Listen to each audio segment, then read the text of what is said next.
Raven by Edgar Allan Poe.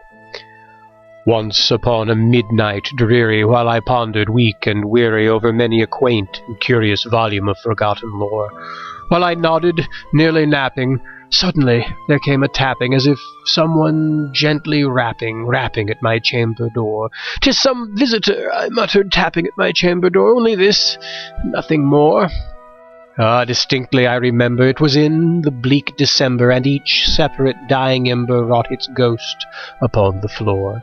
Eagerly I wished the morrow, vainly I had sought to borrow from my book surcease of sorrow, sorrow for the lost Lenore, for the rare and radiant maiden whom the angels named Lenore, nameless here forevermore.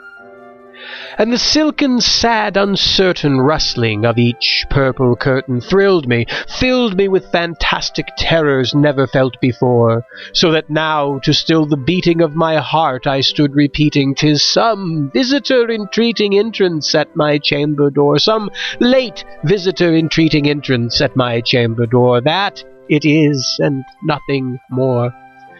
Presently my soul grew stronger, hesitating then no longer. "Sir," I said, "or madam, truly your forgiveness I implore. But the fact is I was napping, and so gently you came rapping, and so faintly you came tapping at my chamber door, that I scarce was sure I heard you. Here I opened wide the door.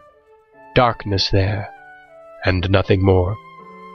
Deep into that darkness peering, long I stood there, wondering, fearing, doubting, dreaming dreams no mortal ever dared to dream before. But the silence was unbroken, and the darkness gave no token, and the only word there spoken was the whispered word, "Lenore."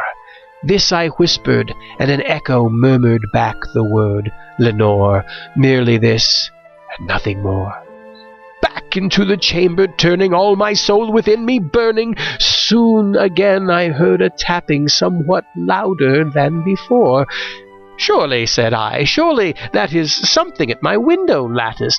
Let me see then what thereat is, and this mystery explore. Let my heart be still a moment, and this mystery explore. 'Tis the wind, and nothing more." Open here I flung the shutter, when with many a flirt and flutter in there stepped a stately raven of the saintly days of yore. Not the least obeisance made he, not a minute stopped or stayed he, but with mien of lord or lady perched above my chamber door, perched upon a bust of Pallas just above my chamber door, perched and sat, and nothing more. Then this ebony bird, beguiling my sad fancy into smiling by the grave and stern decorum of the countenance it wore, "Though thy crest be shorn and shaven, thou," I said, "art sure no craven, ghastly grim, an ancient raven wandering from the nightly shore. Tell me what thy lordly name is on the night's Plutonian shore." Quoth the raven, "Nevermore."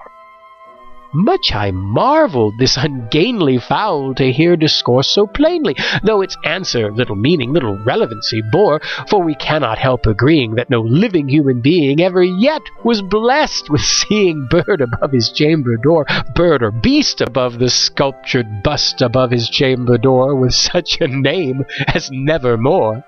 But the raven, sitting lonely on the placid bust, spoke only that one word, as if his soul in that one word he did outpour. Nothing further than he uttered, not a feather then he fluttered, till I scarcely more than uttered, "Other friends have flown before. On the morrow he will leave me, as my hopes have flown before."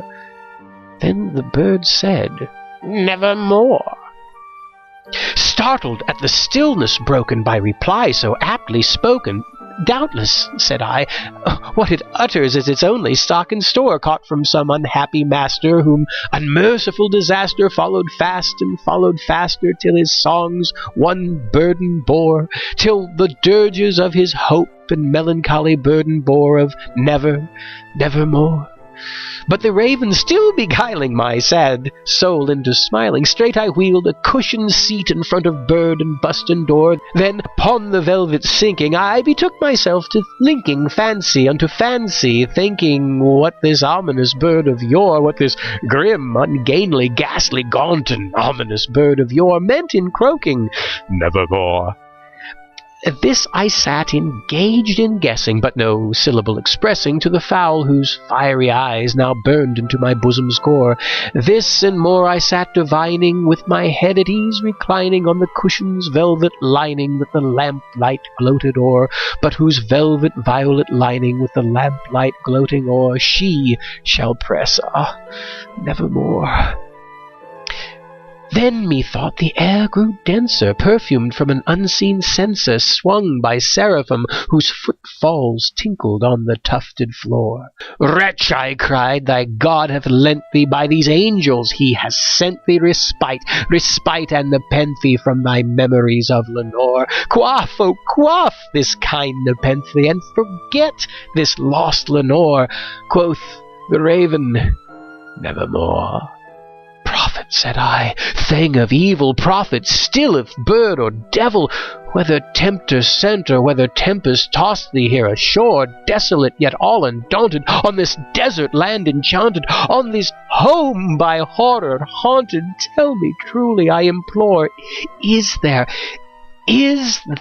balm in Gilead? Tell me, I implore." Quoth the raven, "Nevermore."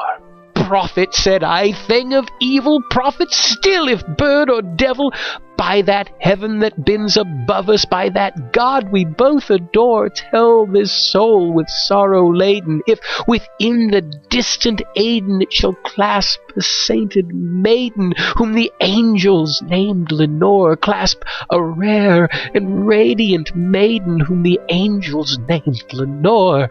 Quoth the raven, "Nevermore. Be that word our sign of parting, bird or fiend," I shrieked, upstarting. "Get thee back into the tempest and the night's Plutonian shore. Leave no black plume as a token of that lie thy soul hath spoken. Leave my loneliness unbroken. Quit the bust above my door. Take thy beak from out my heart, and take thy form from off my door." Quoth the raven, "Nevermore."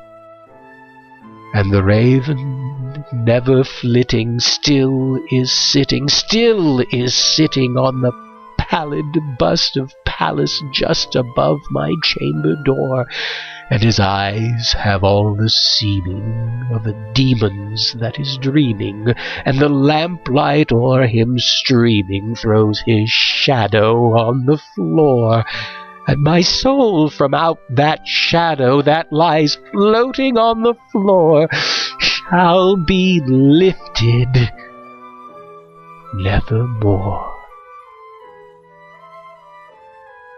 This is Rhys Iver Price for Haunted Visits.